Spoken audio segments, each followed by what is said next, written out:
They see my disability, I see my ability. They call me disabled, I call myself differently abled. There are some incidents that happen in your life. Those incidents break you, deform you, but they mold you into the best version of you. And the same thing happened to me. I was 18 years old when I got married. My father wanted me to get married.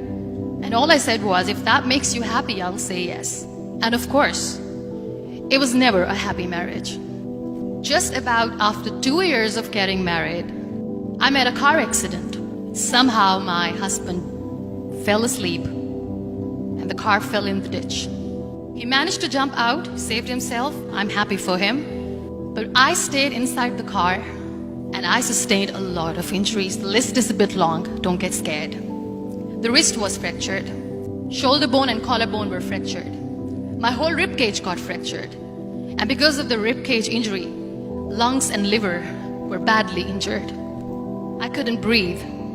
I lost urinary bowel control. That's why I have to wear the bag wherever I go. 3 vertebrae of my backbone were completely crushed, and I got paralyzed for the rest of my life. I finally ended up in a hospital where I stayed for 2.5 months. I underwent multiple surgeries. One day, doctor came to me and he said, well, I heard that you wanted to be an artist, but you ended up being a housewife. I have a bad news for you. You won't be able to paint again because your wrist and your arm are so deformed, you won't be able to hold a pen again. Next day, doctor came to me and said, your spine injury is so bad, you won't be able to walk again. Because of your spine injury and the fixation that you have in your back, you won't be able to give birth to a child again. That day, I was devastated. I asked my mother, why me? And that is where I started to question my existence. Why am I even alive? And that is where I realized that the words have the power to heal the soul. My mother said to me, this too shall pass. God has a greater plan for you. I don't know what it is, but He surely has. And in all that distress and grief, somehow or the other, those words were so magical that they kept me going. One day I asked my brothers, I know I have a deformed hand, but I'm tired of looking at these white walls in the hospital and wearing these white scrubs. I'm getting tired of this. I want to add more colors to my life. I want to do something. Bring me some colors, bring me some small canvas. I want to paint. So the very first painting I made was on my deathbed, where I painted for the very first time. It was not just an art piece or just my passion. It was my therapy.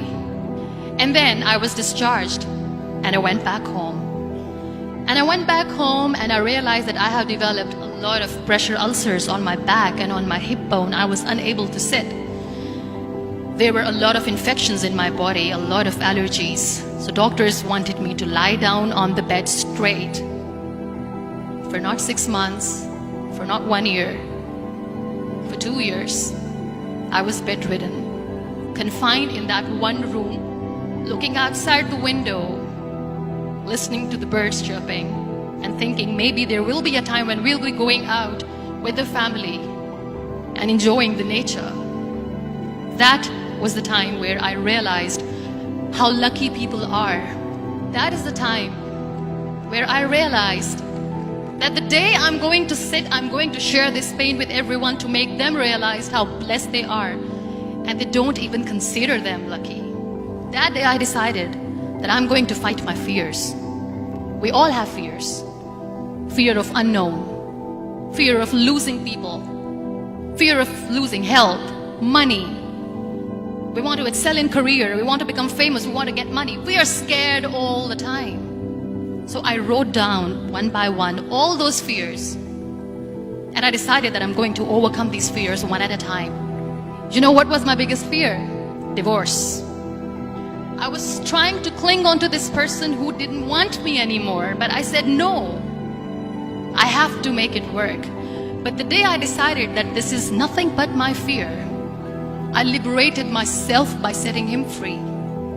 And I made myself emotionally so strong that the day I got the news that he's getting married, I sent him a text that I'm so happy for you and I wish you all the best. And he knows that I pray for him today. Number 2 was, I won't be able to be a mother again. And that was quite devastating for me. But then I realized there are so many children in the world, all they want is acceptance. So there is no point of crying, just go and adopt one. And that's what I did. People think that they will not be accepted by the people because we, in the world of perfect people, are imperfects. So I decided that instead of starting an NGO for disability awareness, which I know will not help anyone, I started to appear more in public. I started to paint. I decided that I'm going to join the national TV of Pakistan as an anchor person.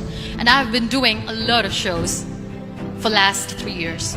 I became the National Goodwill Ambassador for UN Women Pakistan, and now I speak for the rights of women, children. We talk about inclusion, diversity, gender equality, which is a must. Every time I go in public, I always smile. It's always a big toothy smile on my face, and people ask me, don't you get tired of smiling all the time? What's the secret? I always say one thing, that I have stopped worrying about the things that I have lost, the people that I have lost. Things and people who were meant to be with me are with me. And sometimes, somebody's absence makes you a better person. Cherish their absence. It's always a blessing in disguise. Live your life fully. Accept yourself the way you are.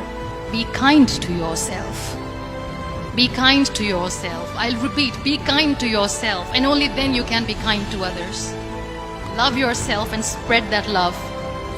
Life will be hard. There will be turmoils, there will be trials, but that will only make you stronger. So when you accept yourself the way you are, the world recognizes you. It all starts from within.